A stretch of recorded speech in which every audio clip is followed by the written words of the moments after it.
Buenas noches a todos. Vamos a comenzar la sesión prevista para el día de la fecha 21 de marzo del 2022. Para el efecto, primeramente, entonces nos vamos a irnos a nuestra aula virtual con la anuencia de todos ustedes.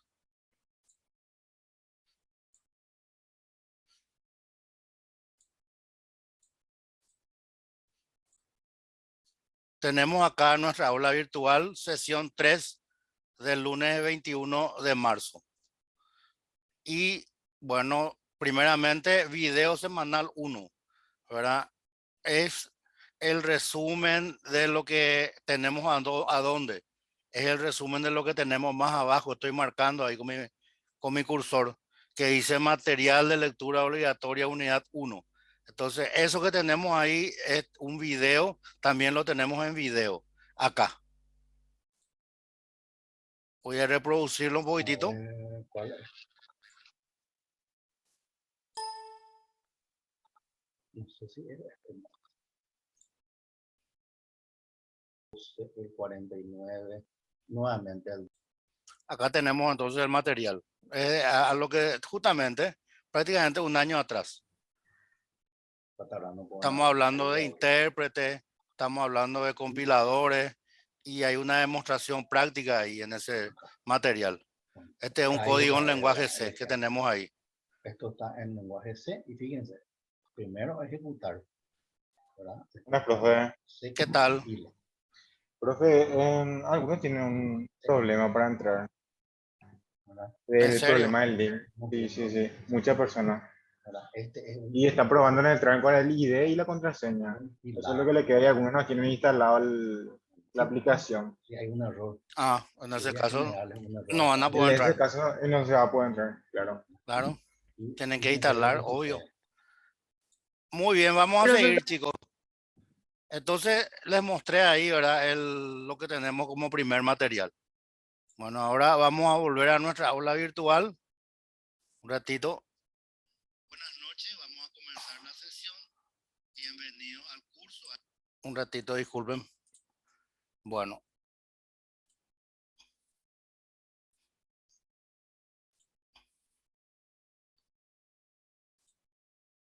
Volvemos a nuestra aula virtual y tenemos ahora el video semanal 2. Diferencia entre intérpretes y compiladores, ¿verdad? Todo eso es optativo ver, pero está ahí a disposición de ustedes para lo que hubiera lugar.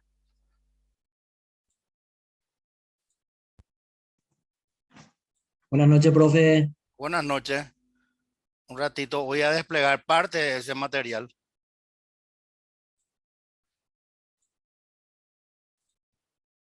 Para este segundo semestre, después de este receso.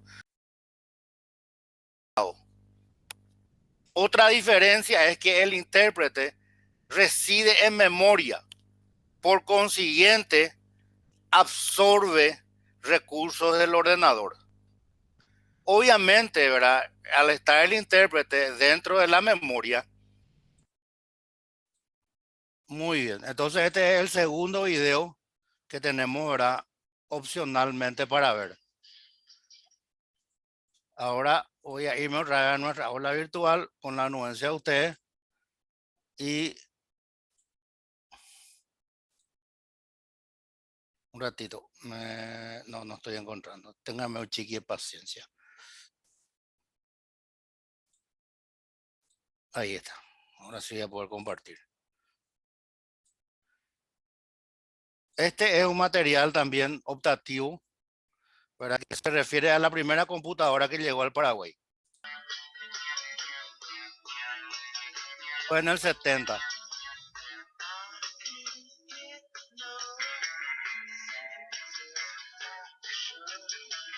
Por supuesto, el fondo musical acorde a la época.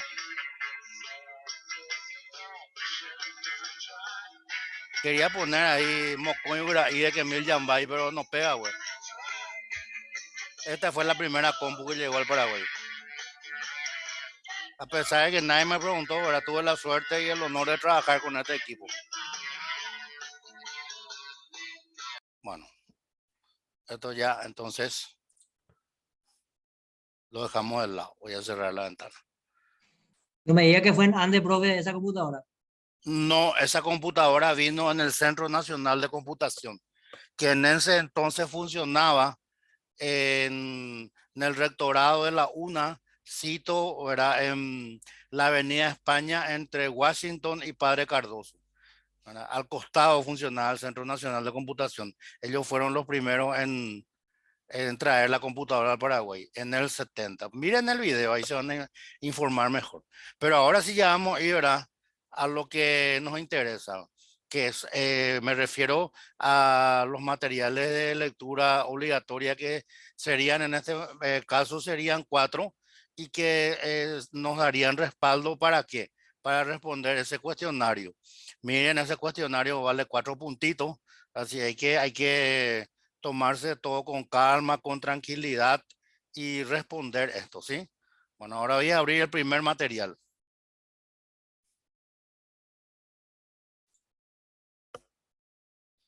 Voy a entrar un rato al chat. A ver. Bueno, todo eso que me están poniendo presente, ¿verdad? Por favor, no es necesario. Ya lo habíamos aclarado varias veces de que la presencialidad yo lo voy a considerar en base a las tareas que hagan, no en base a poner presente acá, ¿verdad? También hay gente que está entrando al foro, ¿verdad? Por ejemplo, al día siguiente, ¿verdad? De la clase o 2 días después y me pone presente, profesor. No, la presencialidad la vamos a definir de manera más sencilla y cuál es, y en base a las tareas que estén desarrollando. ¿Por qué motivo, razón o circunstancia? Porque hay chicos que no se pueden conectar, ¿verdad? Ahora me enteré que hay gente que no instaló la aplicación, obviamente no van a poder entrar, ¿verdad? Y por ese motivo, entonces vamos a dejar siempre la grabación, ¿verdad? El link de la grabación en donde y en nuestra aula virtual, arriba, en la parte superior. Un ratito voy a presentar pantalla, sí, correcto, y vamos a comenzar ya el material de lectura obligatorio. Ay, qué bárbaro, casi le di por finalizar a la reunión. Ahí me consagraba. Ahí está. Bueno, esto es la unidad 1, así taxativamente como está en nuestra máquina, en nuestro programa de estudio. Primero, configuración del sistema. Bueno, en forma sencilla, ¿cómo se instala Windows 10? ¿Verdad? Se copia todos los archivos en el disco duro, se los prepara para la instalación, se instalan las características y luego las actualizaciones. Una vez que terminó eso, sí o sí nos va a pedir probablemente actualización porque va a depender mucho de qué versiones estemos instalando. Y acá es un debate que, ¿verdad?, hace mucho tiempo eh, tenemos, ¿verdad?, en el mundo de la informática. Primero, ¿verdad?, el término computación. Creo que ya expliqué en este curso que en la década del 80, cuando empezamos a seguir esta carrera en la Nacional, en la Politécnica, nos preguntaba la gente, ¿y vos qué estudias? Y ninguno de nosotros decía informática.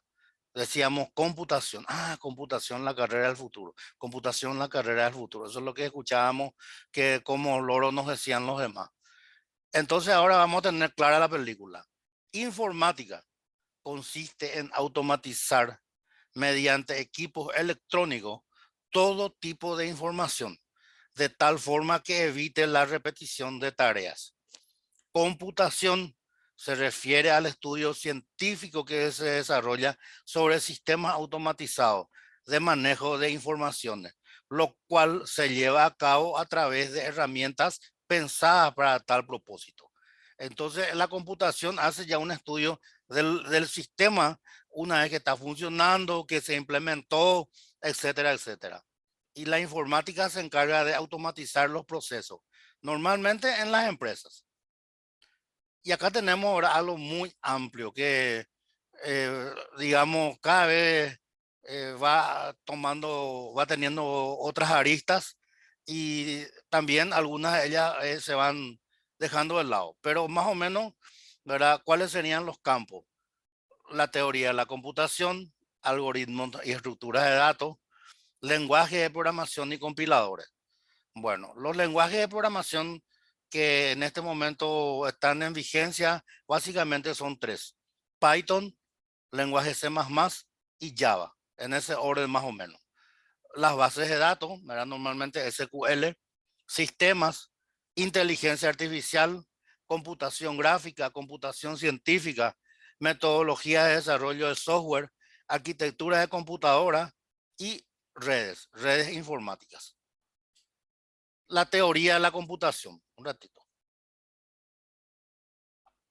Es un conjunto de conocimientos racionales, sistematizados y funcionales que se centran en el estudio de la abstracción de los procesos que ocurren en la realidad, con el fin de reproducirlo con ayuda de sistemas formales, es decir, a través de códigos de caracteres e instrucciones lógicas, reconocibles por el ser humano, con capacidad de ser modeladas en las limitaciones de dispositivos que procesan información y que efectúan cálculos, como por ejemplo la computadora. Para ello se apoya en la teoría de autómatas a fin de simular y estandarizar dichos procesos, así como para formalizar los problemas y darle solución.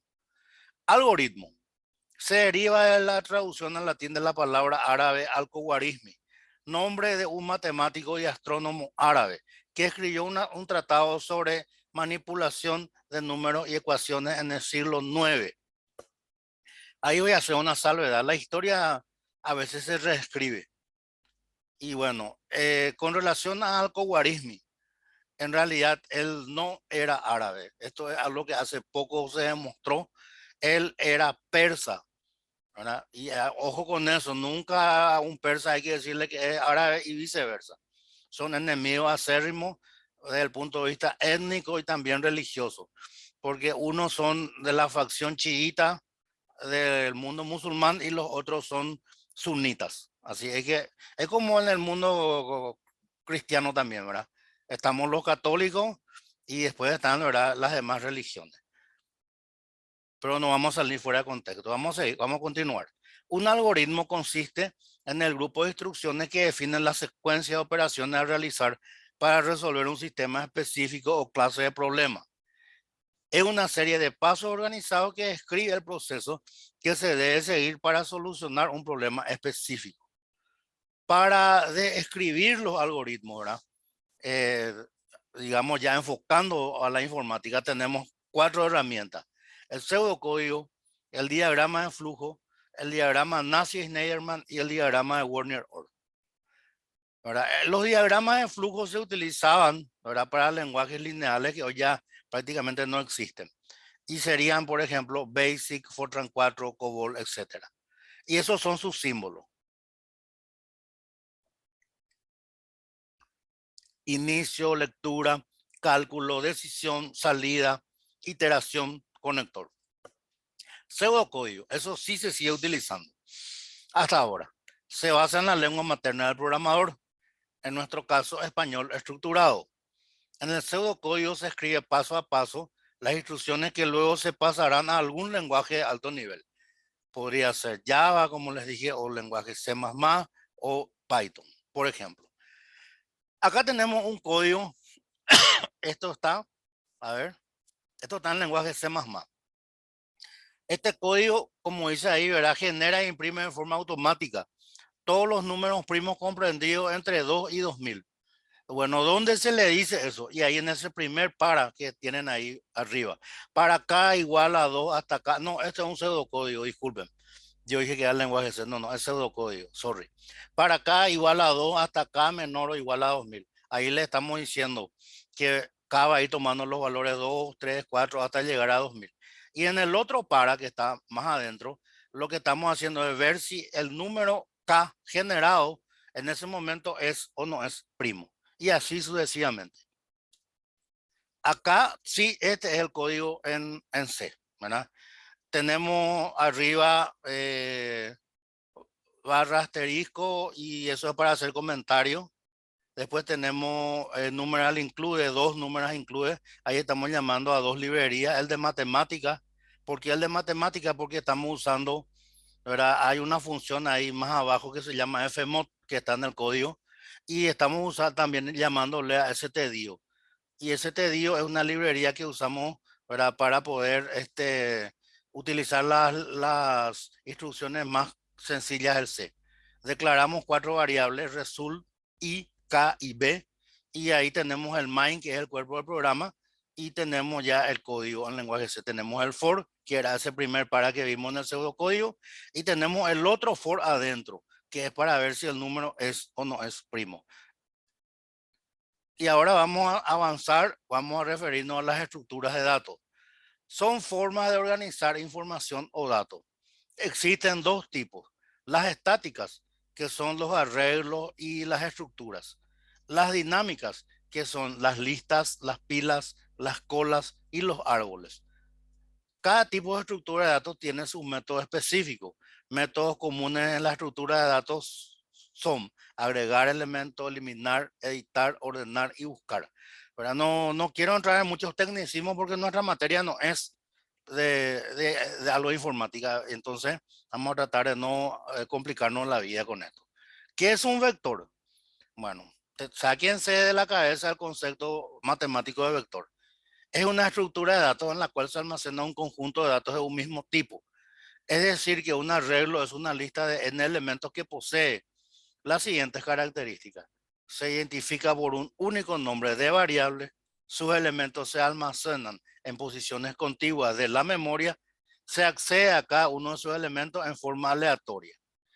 ¿Qué es la desventaja que tiene un vector? Que cuando termina la ejecución del programa se pierden todos esos elementos que habíamos almacenado previamente. ¿Cuál es su ventaja? Como se posicionan en la memoria, el proceso es muy rápido, muy veloz, muy expeditivo. Matriz, ¿verdad? Es un vector, pero es un conjunto de vectores, ¿verdad? Por eso es un arreglo bidimensional, ¿verdad? Que consistente en cantidades abstractas que pueden sumarse y multiplicarse entre sí. Es una disposición de valores numéricos y o variables, representadas por letras, en columnas y filas de forma rectangular. Bueno, para no complicarnos, ahora vamos a imaginarnos mentalmente que vamos a jugar Tatetí. Bueno, para jugar Tatetí tenemos una matriz que tiene 3 filas y 3 columnas. Exactamente eso es una matriz. Y ahí, ¿verdad? Estamos marcando, ¿verdad? Uno generalmente usa una X, el otro jugador usa un circulito, ¿verdad? Y a partir de ahí, entonces, comienza uno y el que completa las 3 líneas en sentido horizontal, vertical, diagonal, ese gana el juego. Y entonces ese tatetí que es y en realidad una matriz. Una lista es una estructura de datos muy importante en los lenguajes de programación. Representa una colección de elementos ordenados. Puede contener elementos repetidos. Por ejemplo, el lenguaje de programación Python no tiene vector, pero tiene lista y tiene tupla, ¿verdad? En su reemplazo. Una pila es una estructura de datos que se utiliza generalmente para simplificar ciertas operaciones de programación. Puede implementarse mediante arrays o mediante listas enlazadas. Bueno, para comprender mejor el concepto de pila, no tiene nada que ver con esas pilas que usamos, ¿verdad? En el control remoto. No, es pila de apilar cosas. Por ejemplo, estamos en una clase presencial, ¿verdad? Y tienen que entregar sus carpetas de trabajo práctico, ¿verdad? Estamos en clase, ¿verdad? Mentalmente traslademos, ¿no? Eso, y yo empiezo y tomo mi lista. Álvarez, presente, profesor. Bueno, por favor, Álvarez, tráeme tu carpeta de trabajo práctico y coloca aquí a mi derecha. Viene Álvarez y perfecto, coloca su carpeta ahí. Después, Benítez, presente, profesor. Por favor, Benítez, trae tu carpeta y ubica encima de la carpeta de Álvarez. Ok, muchas gracias, Benítez, ¿verdad? Calastra, presente, profesor. Bueno, por favor, Calastra, trae tu carpeta de trabajo práctico y ubicar encima de la carpeta de Benítez. Y ahí vamos apilonando, ¿verdad? Vamos apilando y esa es una pila. Y ese mismo concepto es el que se utiliza, ¿verdad? Cuando hablamos de pila en informática. Es exactamente igual. Pero se hacen manipulaciones, ¿verdad? Con esas informaciones que tenemos almacenadas en la pila. El intérprete. Bueno, acá estamos, ¿verdad? Yéndonos a la programación, pero no nos vamos a complicar, como les dije, porque hay lenguajes interpretados y lenguajes compilados. Vamos por partes. El intérprete realiza la traducción del código fuente del programa, típicamente instrucción por instrucción, y normalmente no almacena el resultado de dicha traducción, ¿verdad? Eficiencia. un programa interpretado corre más lentamente que un programa compilado. Otra diferencia es que el intérprete reside en memoria, por consiguiente absorbe recursos del ordenador. La interpretación de código es más lenta que la ejecución de código compilado, porque el interpretador debe analizar cada sentencia en el programa, cada vez que es ejecutada, y entonces realizar la acción deseada, mientras que el código compilado solo realiza la acción dentro de un determinado contexto fijo por la compilación, ¿verdad? Hagámoslo sencillo. Vamos a suponer que yo estoy trabajando con lenguaje C++. Entonces ese es un lenguaje compilado. Yo escribo mi código, compilo y si no hay errores, entonces puede ejecutarse. Pero ¿qué pasa con mi código compilado? Se convierte en lenguaje de máquina y el archivo entonces tendría una extensión .exe, ¿verdad? Está en código de máquina y entonces por eso que la ejecución es más rápida. Y ahora vamos a hablar del, digamos, el lenguaje más popular de los 70 y los 80. Y era un lenguaje interpretado. Se llamaba BASIC, ¿verdad? Y fue diseñado en el 64 por Kemeny y Kurz en el Dartmouth College en New Hampshire, Estados Unidos. El lenguaje y sus variantes llegaron a estar ampliamente disponibles en los microcomputadores a finales de los años 70 y 80. Bueno, a pesar de que nadie me preguntó, ahora un comentario al margen, mi tesis yo hice en esto, en BASIC. Eso es lo que había en el 80. Y acá tenemos un ejemplo muy sencillo de un código de BASIC, ¿verdad? Las líneas, los números que están a la izquierda normalmente se iban creando automáticamente, ¿verdad? Y entonces cada línea, ¿verdad? Después tiene una instrucción. Rem es para hacer comentario. Input es para ingresar números, ¿verdad? En este caso, en el 20 y en el 30 ingresamos dos números X y Z. En el 40 sumamos X con Z y asignamos la suma, el valor de la suma a dónde y a la variable S. Y luego entonces imprimimos el resultado. Bueno, ¿qué ventaja tenía, por ejemplo, el BASIC? Y a pesar de ser interpretado, que no había que declarar las variables, como se hace, por ejemplo, en lenguaje C. En lenguaje C hay que declarar las variables, ¿verdad? Y en el BASIC no. Y de acuerdo a cómo, al nombre que le dábamos a la variable, el intérprete sabía si era un campo numérico, un campo alfanumérico, etcétera. Ahora sí, compilador.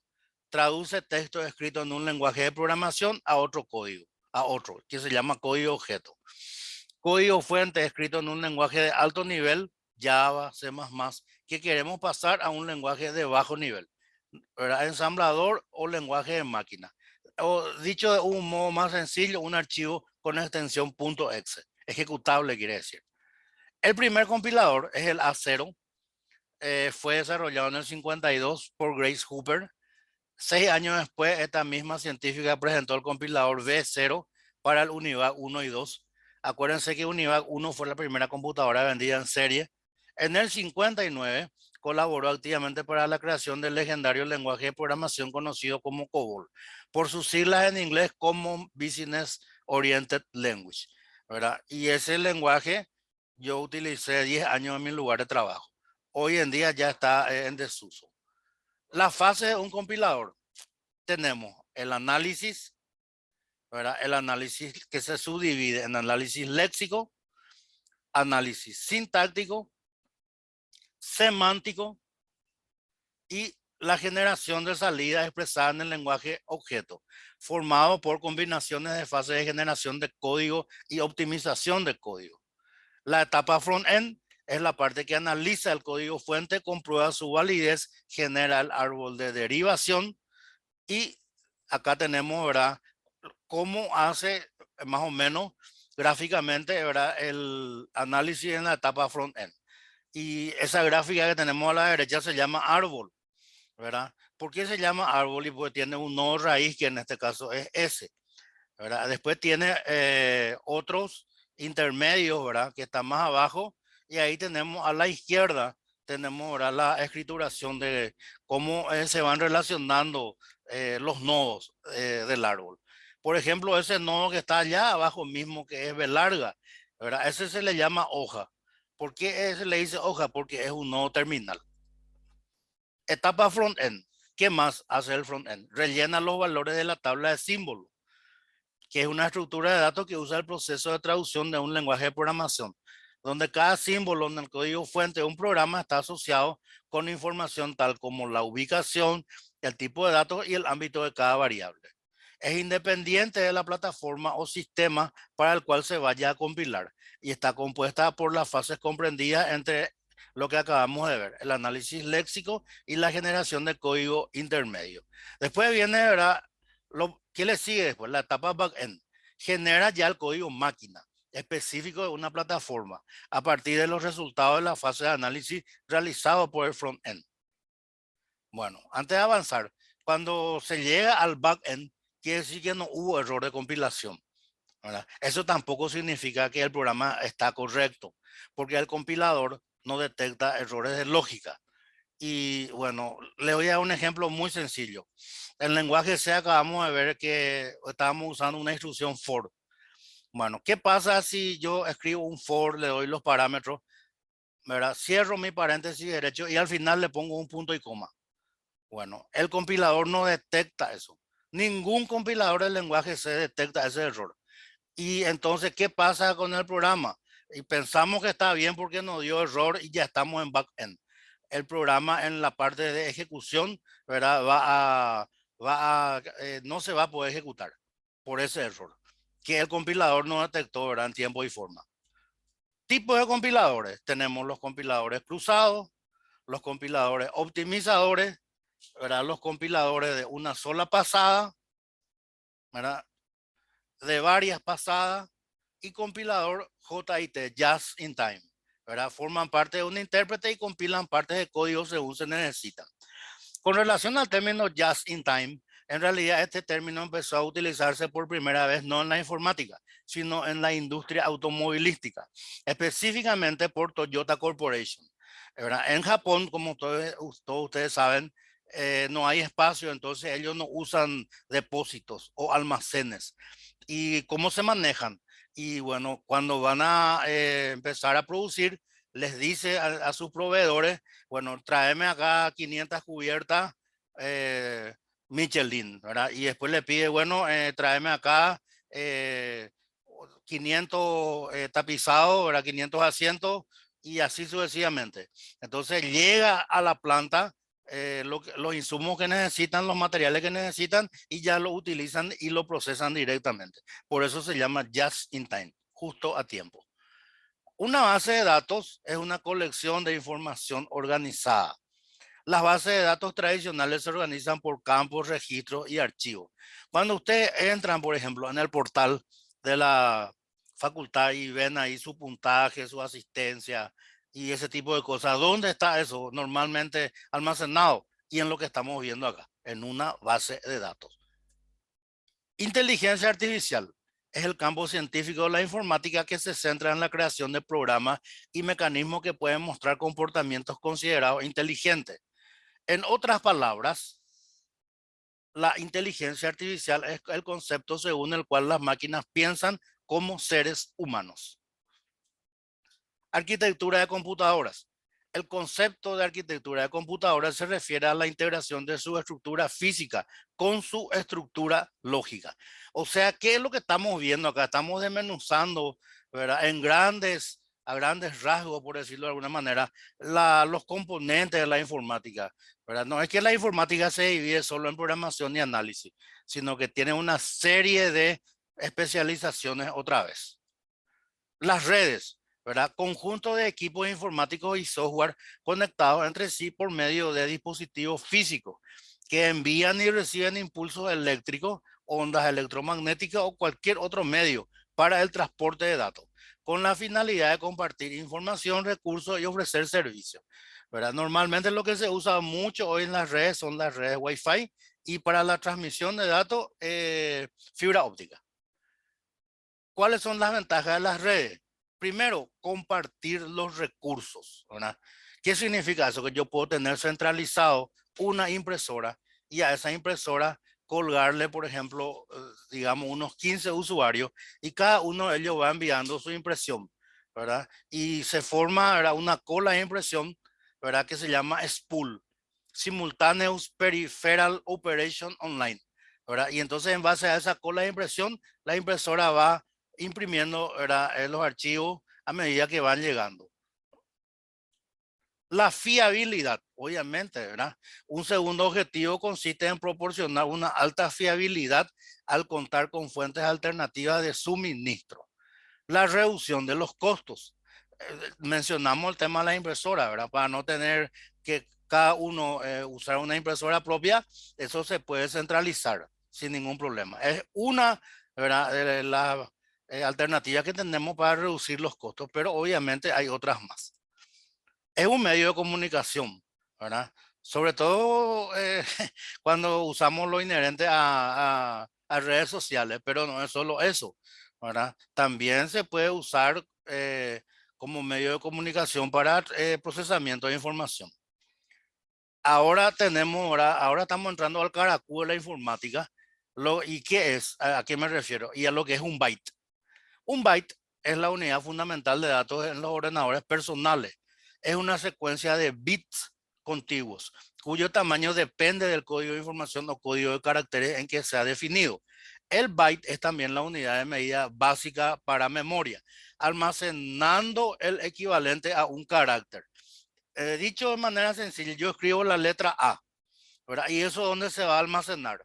En un byte, ¿verdad? Un byte tiene 8 bits, ¿verdad? ¿Y qué es un bit? Es la conjunción de la palabra binary digit. Y un bit puede tener solo dos valores, 0 o 1. Ahí tenemos a la izquierda, ¿verdad? Dice esto es un byte y una flechita apuntando 0, 1, 0, 1, 0, 1, 0, 1. Vamos a suponer, ¿verdad?, que cuando yo escribo A en mi teclado, entonces, ¿qué pasa internamente? Y eso se convertiría en 010101. En teoría, pero en realidad hay que ver, hay una tabla para eso, para saber exactamente cómo es la letra A en binario, la letra B y así sucesivamente. Que no viene, ¿verdad?, tanto en nuestro caso profundizar. Y acá me adelanté un poquito, ¿verdad? Lo que es un bit. Es el acrónimo de binary digit, ¿verdad? Es la mínima cantidad de información que se puede almacenar o tratar en informática. Puede tener solamente dos valores, 0 o 1. Por eso estuvimos insistiendo un poco con la parte de binarios. Acá estamos terminando, ¿verdad?, lo que sería la primera parte de nuestro material de hoy. Un ratito voy a eliminar esto para que no, digamos, me crea algún tipo de disturbio. Exactamente. Sí, así mismo es, Manuel. Correcto. Nunca hay que decirle a un persa que es árabe y viceversa. Es más, ahora hay una gran rivalidad entre Arabia Saudita e Irán. Y los iraníes son los persas. Y Arabia Saudita ya saben lo que son. Son potencias regionales muy fuertes, ¿verdad?, que combaten ahí entre sí por la hegemonía en la subregión. Algo así, ¿verdad?, como en términos futbolísticos, una Argentina-Brasil, ¿verdad?, en esta zona. ¿Alguna consulta, chicos, para seguir? Nos falta todavía un poquito.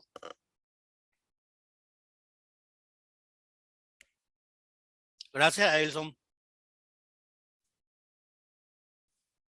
Bueno, vamos a seguir ahora. Sí, alguien habló. Decime, Belén. No, o sea que te estaba diciendo que no había ninguna consulta, ni duda. Bueno. Ok, perfecto. Gracias, mi hija. Vamos a seguir entonces, chicos. Un ratito voy a desplegar, ¿verdad? Acá ya está. Así cuando hablo solo ya saben lo. Acá y esto. Bueno, ahora vemos el segundo material de lectura obligatoria. Depende de llorar, mana. Y huevo, o sea que ahí está. Los virus informáticos, ¿verdad? Bueno, maldita sea la hora en que dos informáticos que estaban jugando dieron vida al primer virus, ¿verdad? Y entonces de ahí comenzó como un juego y ahora es algo completamente tétrico y nefasto, ¿verdad? El tema de los virus. Son programas diseñados. ¿Qué son los virus? Son programas diseñados expresamente para interferir en el funcionamiento de un ordenador, también los celulares, ¿verdad? Registrar, dañar o eliminar datos. o bien para propagarse a otros ordenadores y por internet, a menudo con el propósito de hacer más lentas las operaciones y provocar otros problemas en los procesos. Los efectos pueden ser desde ligeramente molestos hasta auténticamente devastadores. Además, cada día se presentan nuevas variantes. Por suerte, con precaución y algunos conocimientos, es menos probable convertirse en víctima de los virus y se puede reducir su impacto. Una breve historia, ¿verdad? Cuando se trata de ciberseguridad, hay pocos términos con más reconocimiento de nombre que virus informático. Sin embargo, a pesar de la prevalencia de estas amenazas y su amplio impacto, muchos usuarios no conocen la naturaleza básica de los virus. A continuación, se proporciona una breve historia de los virus informáticos y de lo que depara el futuro para esta ciberamenaza generalizada. Se habló de la idea por primera vez en una serie de conferencias impartidas por el matemático John von Neumann en la década del 40 y un documento publicado en el 66, Teoría de los autómatas autorreplicantes. El documento fue realmente un experimento mental que especulaba que sería posible que un organismo mecánico, como un fragmento de código informático, dañara equipos, se copiara a sí mismo e infectara nuevos hosts, al igual que un virus biológico. Ahí estás hablando de von Neumann, ¿verdad? Von Neumann es también uno de los artífices de la informática, es el padre de la arquitectura de computadora, hablando así en términos más sencillos. Y acá está el primer virus, el Creeper. Bob Thomas de la empresa BBN creó el programa Creeper, a menudo considerado el primer virus en 1971. En realidad, Creeper se diseñó como una prueba de seguridad para ver si era posible que un programa se autorreplicara. En cierto modo lo era. Con cada nuevo disco duro infectado, Creeper intentaría eliminarse del host anterior. Creeper no tenía malas intenciones y solo mostraba un sencillo mensaje. I am the Creeper, catch me if you can. Soy la enredadera, atrápame si puedes. Era inofensivo, ¿verdad? Pero bueno, después ya saben en qué terminó esto. ¿Cuáles son sus características? Pérdida de productividad, cortes en los sistemas de información, daños a nivel de datos, posibilidad de diseminarse por medio de copias, pérdida de información, tipos de virus. Tenemos los residentes, que están en la memoria RAM, los de acción directa, los de sobreescritura, los de boot o arranque, ¿verdad? Ese vamos a dar después un ejemplo de virus de boot, de enlace o directorio, ¿verdad? Alteran las direcciones, los cifrados, ¿verdad? Esos son muy complicados y ni qué decir los polimórficos, porque en cada infección que realizan se cifran de una forma distinta. Es más o menos como lo que ocurría con ese código Enigma que hablamos de pasado, ¿verdad? La máquina de los alemanes que cada 24 horas, ¿verdad?, cambiaba su patrón de codificación, de encriptación. Con relación al código de boot, ¿verdad? O sea, perdón, a los virus de boot o de arranque. Bueno, hubo un virus, ¿verdad?, que fue muy devastador. Pero en esa época no había internet. ¿Y cómo es que se propagaban entonces? A través de los disquetes. Porque famoso, ¿verdad?, copiamos algo en disquete y le pasábamos a nuestro compañero de oficina. Eso podía ser, por ejemplo, un archivo en procesador de texto, un juego, ¿verdad? Los juegos lo que más tenían virus, entre paréntesis. Y Michelangelo, ¿qué es lo que hacía? Bueno, el disco duro tiene el área de FAT o índice. Es como un libro, el disco duro es como un libro. Un libro que tiene primeramente el índice.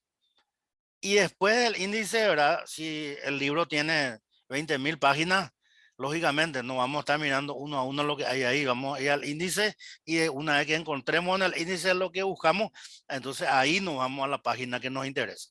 ¿Qué hacía Michelangelo? Ese índice borraba. Entonces, la información seguía en el disco duro, pero no se podía acceder a ella, por la sencilla razón de que ya no existía el índice. Y en todo disco duro primero se busca en el índice. Ahora, cuando vamos a abrir son cosas transparentes para nosotros. Cuando vamos a abrir un archivo de Word, primeramente se busca ese archivo en el índice del disco duro, en el área de FAT.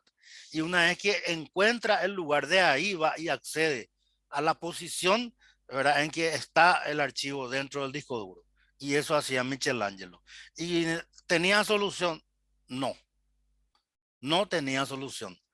La única solución era formatear el disco duro, volver a instalar todo el sistema operativo, las aplicaciones y bueno, si no sacaste copia de respaldo, perdiste toda tu información. Entonces, conclusión, ¿verdad? Siempre hay que tener copia de respaldo. Por eso yo particularmente, ¿verdad? Tengo mi disco duro SSD de 500 GB en mi notebook, pero tengo mi disco duro externo de 1 tera, ¿verdad? Y ahí yo voy almacenando también mi información. Tengo siempre respaldo para lo que hubiera lugar. Los tipos de virus, como ya vimos, los de acción directa, los que secuestran el navegador, los D-ware, ¿verdad? Los spyware y también, ¿verdad? Los virus más potentes. Tenemos el ransomware. Vamos a ampliar eso, ¿verdad? Hoy vamos a hablar mejor del ransomware, ¿verdad? El Jokeru, ¿verdad? Que ustedes vieron la película Joker. Bueno, se basa en eso, pero no es nada simpático. El Trojan Glupteva y Slimer Worm, ¿verdad? Esto, lógicamente, a medida que transcurre el tiempo, se va cambiando, ¿verdad? Pero este último, el Slimer Worm, miren, ¿verdad? Es capaz de infectar 75.000 PC en solo 10 minutos, obviamente a través de la web. ¿Cómo sabemos que tenemos un virus? Y bueno, hay varias maneras de detectarlo. Aunque la mayor parte del malware no deja señales inequívocas y permite que tu ordenador siga funcionando de forma normal, entre comillas, a veces puede haber indicios de que podrías estar infectado. La reducción del rendimiento encabeza la lista. Esto incluye procesos de ejecución lenta, ¿verdad? Se ralentiza el equipo. Ventanas que tardan más de lo habitual en cargarse, programas aparentemente aleatorios que se ejecutan en segundo plano, ¿verdad? También las páginas de inicio en internet cambian en tu navegador. Los anuncios emergentes aparecen con mayor frecuencia de lo normal. Eso es cuando entran, por ejemplo, en roja directa.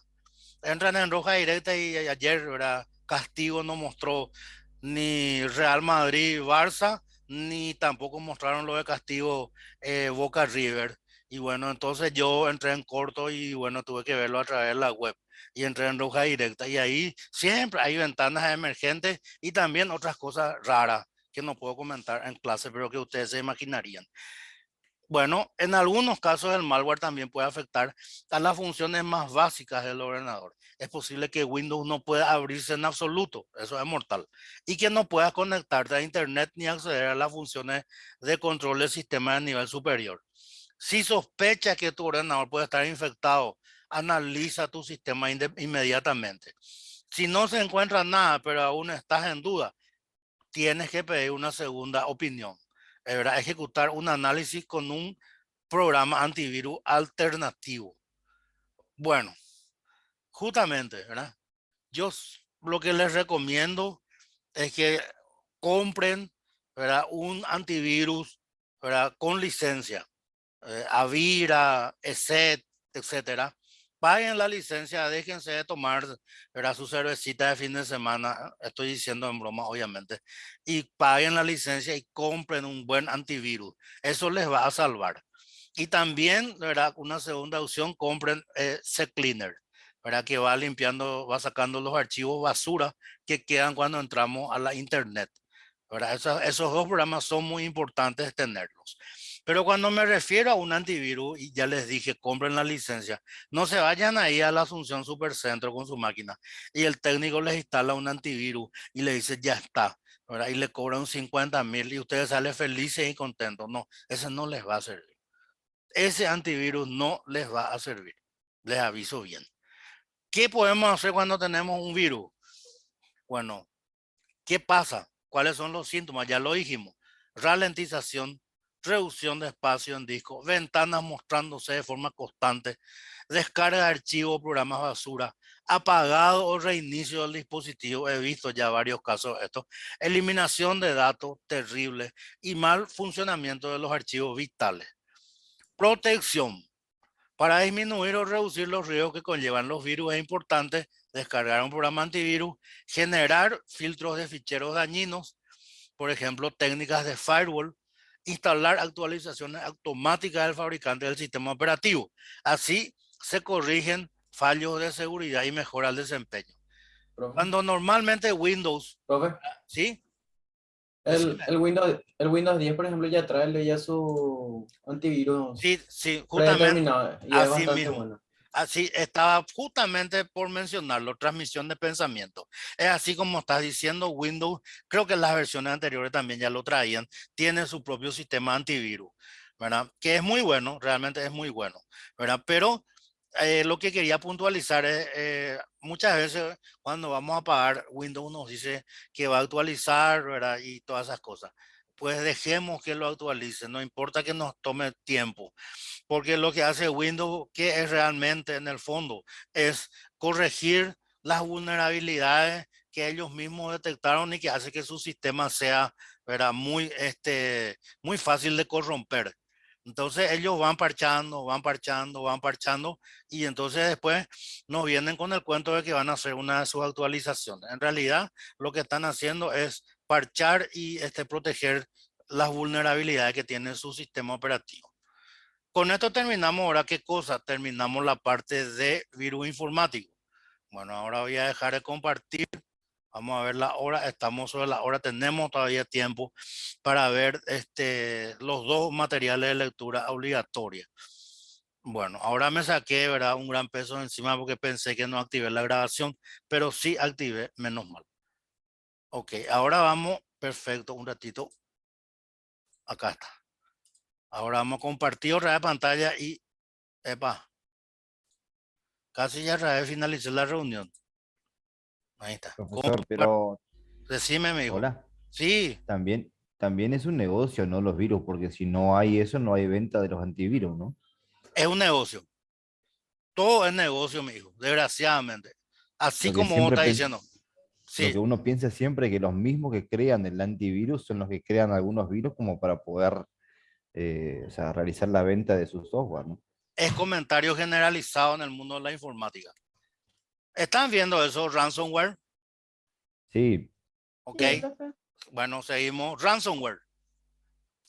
La evolución de la tecnología con la irrupción de Internet, los dispositivos móviles, la nube y más recientemente la Internet de las cosas, ¿verdad? Internet de las cosas van a encontrar con la sigla IoT, Internet of Things. Están provocando una verdadera invasión de dispositivos, redes y aplicaciones en todos los ámbitos de la empresa. Ahí tenemos un gráfico, ¿verdad? Y eso, ¿qué es lo que refleja? Y es lo que se conoce como hiperconectividad, ¿verdad?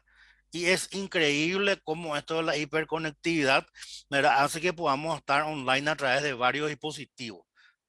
Por ejemplo, desde mi notebook, ¿verdad? Tiro la señal a mi Smart TV o directamente desde mi celular tiro la señal a mi Smart TV, cosas por el estilo, ¿verdad? Es uno de los tantos ejemplos de hiperconectividad que tenemos hoy en día. ¿Qué es un malware? Es un software que si llega a los ordenadores de las víctimas los infecta, manipulando el sistema y provocando mal funcionamiento o que realice acciones maliciosas. Ransomware es un tipo de malware, o sea, software malintencionado que tiene como objetivo bloquear el uso del ordenador o parte de la información que contiene para después poder pedir un rescate a cambio de su liberación. Además, cifra archivos o bien todo el disco duro de la víctima, bloqueándolo para impedir que el usuario acceda a su fichero y solicitando un rescate para recuperar el acceso al sistema y los ficheros. O sea, ¿qué es lo que hacen los ñatos que crean el ransomware? Nos bloquean el acceso a nuestro propio equipo informático, ¿verdad? Y tienen un código, ¿verdad? Que solamente ellos lo saben y te piden, te dicen que vos les pagues, bueno, y normalmente te piden, ¿verdad? Que les pagues en bitcoins, ¿verdad? No en moneda así, moneda corriente. Por lo general, ¿verdad? Criptomonedas, ¿verdad? Bitcoins, normalmente.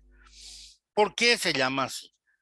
Ransomware se forma al unir ransom, rescate, con ware, producto o mercancía, ya que en este caso el malware pide un rescate a la víctima a través de un mensaje o una ventana emergente, de ahí el nombre.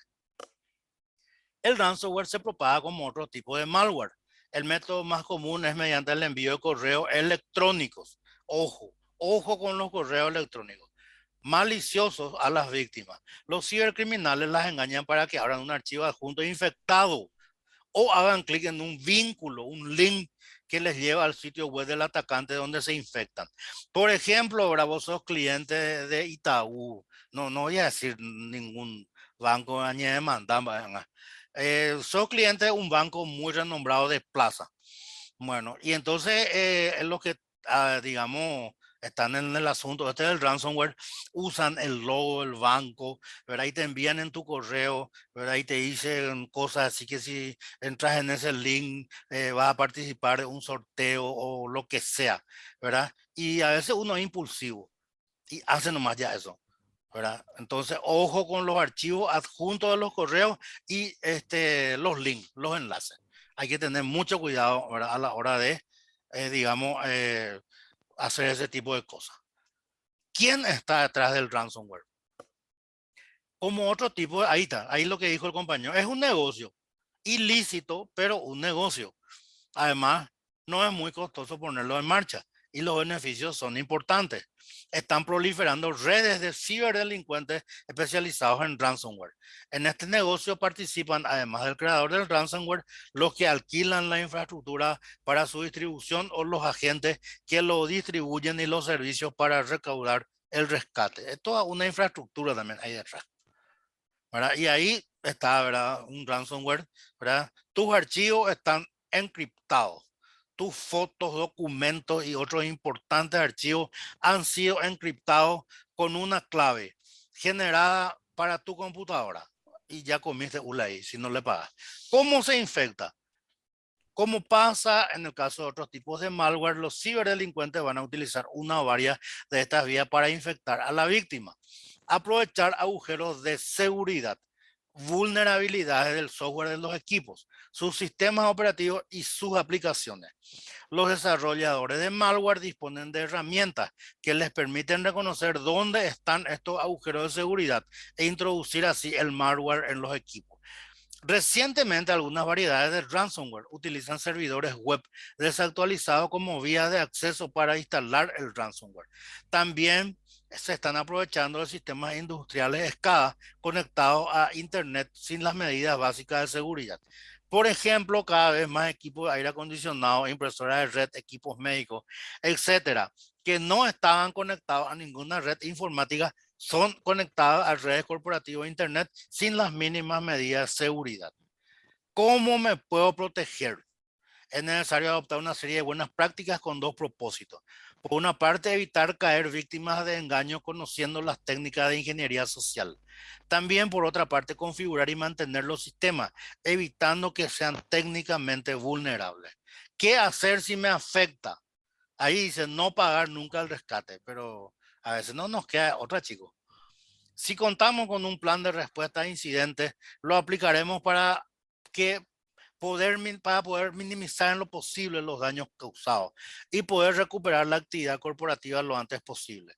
Este plan de respuesta nos marcará las pautas a seguir para la obtención de evidencia para una posible denuncia de la acción delictiva. Si no tenemos plan de respuesta ante incidentes, utilizar la última copia de seguridad de información para recuperar la información perdida. O sea que volvemos a insistir en qué cosa y en las copias de respaldo. ¿Por qué no pagar el rescate? Bueno, dice, pagar no garantiza que se volverá a tener acceso a los datos. Si pagas, es posible ser objeto de ataques posteriores. Puede que soliciten una cifra mayor una vez que hayas pagado. Pagar fomenta el negocio de los delincuentes. Bueno, así, esto en el papel nomás es así, pero en la realidad es distinta. Todos sabemos eso. Variedades.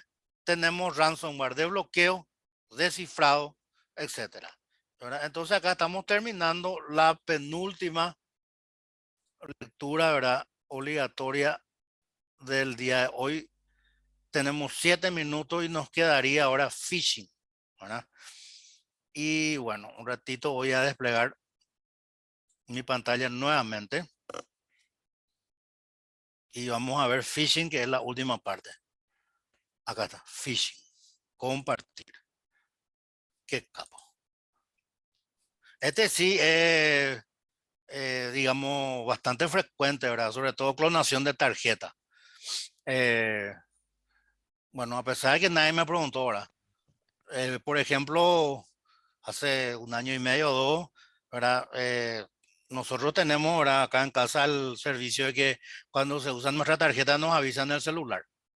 Y bueno, de repente era un banco de plaza que ahora le absorbió el GNB. ¿Verdad? Mejor, bueno, no mencionar el nombre de esa preso, porque además no tienen la culpa, ¿verdad? Ellos. Le aparece en el celular mi señora que hizo una compra en su tarjeta de crédito Mastercard Gold en los Estados Unidos. Y ella estaba en su trabajo, ¿verdad? Entonces llamó al banco, le bloquearon la tarjeta y se solucionó el problema. ¿Cómo obtuvieron la información? Y acá está, phishing. Ahí está. ¿Qué es? Es el proceso por el cual una persona es contactada por email o por teléfono para alguien que simula ser una institución legítima para obtener datos privados, tales como datos bancarios, contraseñas, datos personales. La forma más utilizada, correo electrónico.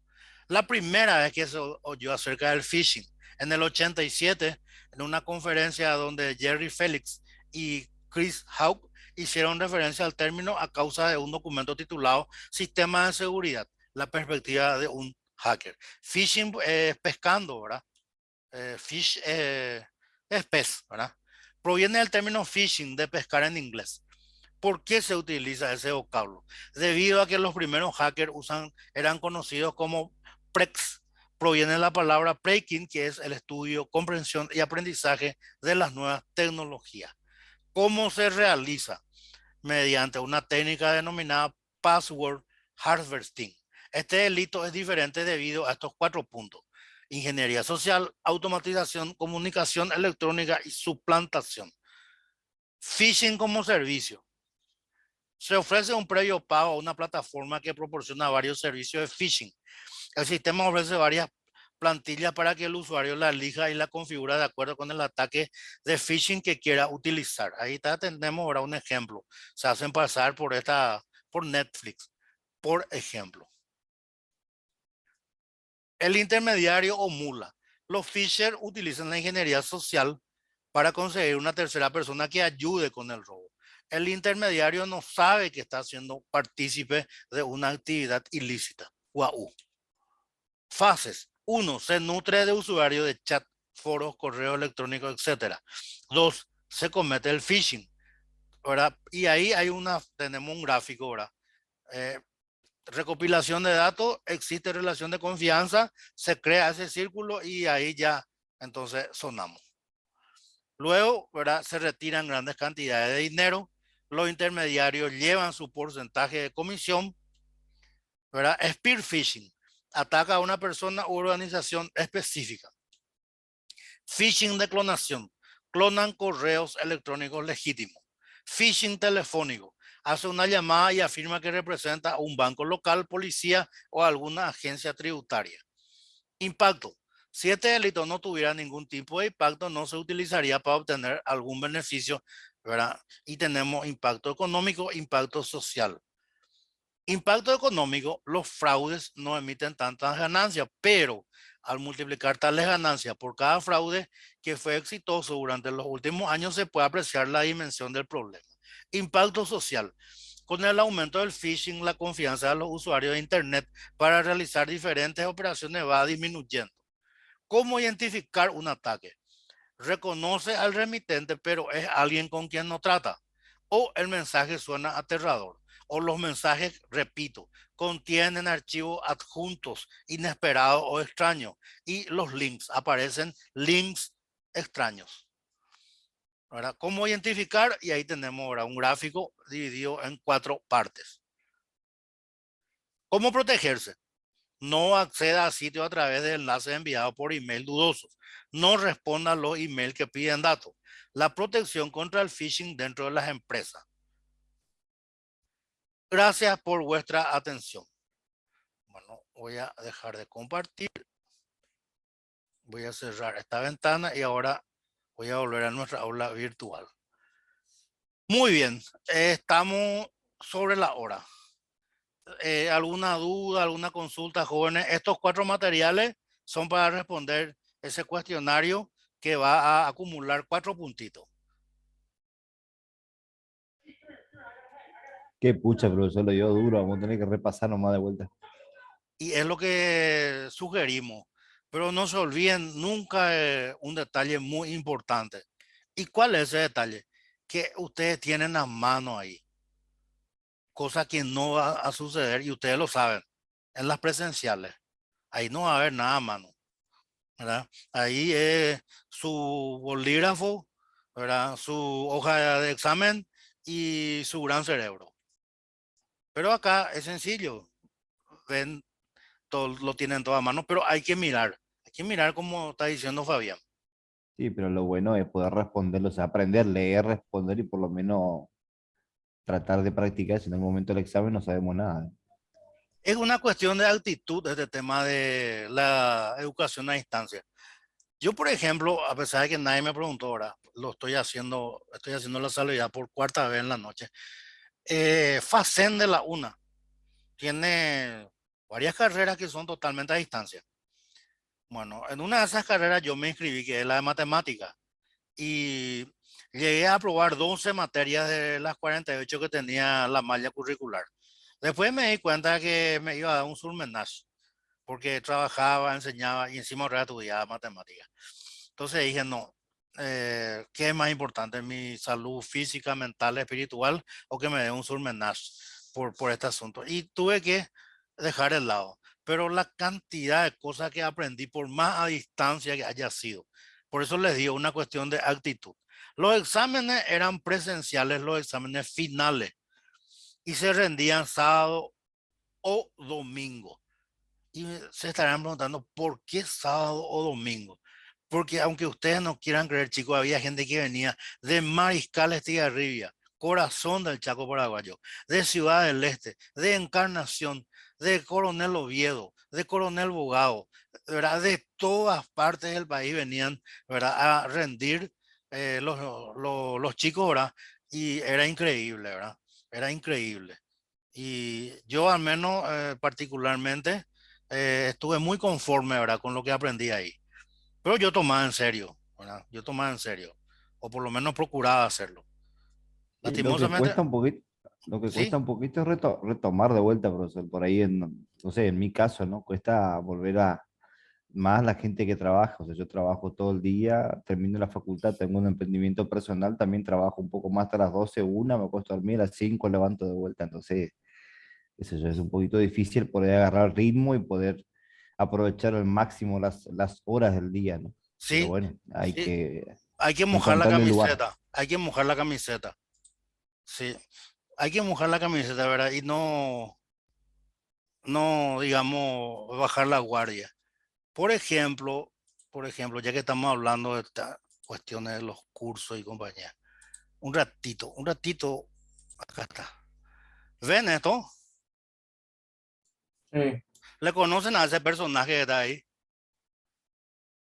Brad Pitt Calastra. ¿Ven? sí. Sí. En persona.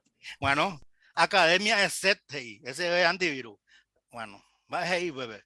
Miren, miren bien, 10º certificado del año 2022. Iremos por más. Y es donde estamos terminando, marzo, y yo ya tengo 10 certificados. Y bueno, vamos a seguir bajando, bajando, bajando, bajando, bajando. ¿Acá qué dice? Noveno. Ah, ¿y el octavo? Vamos a ir bajando. Vamos a ir bajando. El octavo, ahí está. Con código QR para evitar suspicacia. Bueno, seguimos, seguimos. Estoy cerca, me faltan 8 nomás, profesor. Ahí está el séptimo. Bueno, o vale más. O vale más. ¿Qué es lo que quiero decirle con esto, chicos? En mi caso particular, ¿cuál es mi estilo, mi forma de pensar? Sencillo. Mi mente se subleva ante la más mínima posibilidad de estancamiento. Y cuando uno está llegando a mi edad, ¿verdad? Uno tiene que hacerle trabajar a su cabeza. ¿Para qué? Y ahí es donde combatimos el Alzheimer. La gente que tiene Alzheimer es porque no hace trabajar su cerebro o porque tiene una predisposición, ¿verdad? Lastimosamente, ¿verdad? A tener ese tipo de patología. Pero si uno le hace trabajar permanentemente a su cabezota, es muy difícil que uno llegue a tener Alzheimer. Es mi opinión, mi modesta opinión personal. Obviamente, ¿verdad? Cada uno puede sacar sus conclusiones conforme a su leal saber y entender. Bueno, ¿alguna otra consulta, jóvenes, para liberarles? Pues 3 minutos de más ya le estoy teniendo colgado. Y estoy muy más contento que perro con 2 colas porque veo que están 49 participantes. Ahí voy a abrir el chat. Marcia Silva a todos. Presente, presente. Bueno, esa es la segunda virtud del profesor, ¿verdad? ¿Y qué es la segunda virtud del profesor? La paciencia. La primera es la empatía. La segunda es la paciencia. Chicos, no escriban más presente. Ya sé que me están tomando el pelo, pero ya saben, la presencialidad la vamos a evaluar conforme a las tareas que vayan respondiendo. Alguien me dijo, profe, disculpen, ¿quién fue? ¿Alguien me quiere decir algo? Al final del curso ya vamos a aprender a clonar tarjeta. No, antes ya. Yo no, Antes ya. No, antes ya. Al final del curso ya vamos a construir un misil hipersónico para donarle a Ucrania. entonces voy a seguir. Te recomiendo. Bueno. ¿Podemos levantar la sesión, chicos? Agradecido, Sí, profe. gracias. El interesantísima la agradecido clase. soy yo, el agradecido soy yo.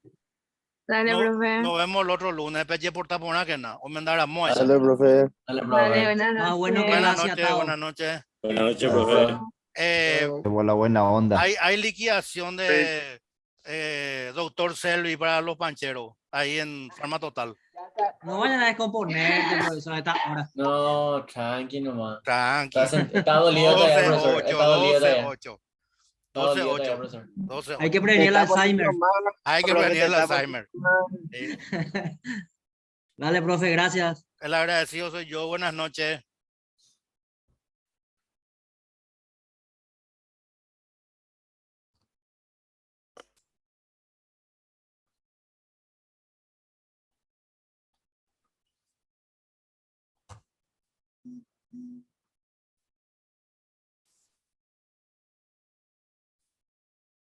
Ahora llegó la hora del scratch. Emanuel Velázquez ya terminó la clase, mi hijo. Jonathan Torres ya terminó la clase, mi hijo. Dale, profe. Elías Sánchez terminó la clase. Isaías Borón ya terminó la clase. Abraham No, Ortega ya terminó no la la- clase. no No, la yo quiero, pues estoy bro. tranquilo. Cristian, Opama No la la quiero, clase. bro. No, No, anda a descansar, mi hijo. Estamos No. esperando el postcrédito, profe. sí, así es. Y bueno, no quiero ser mal educado y cortar ya la sesión. Bueno, dale, profe. Claro. Ok. Chao, chao.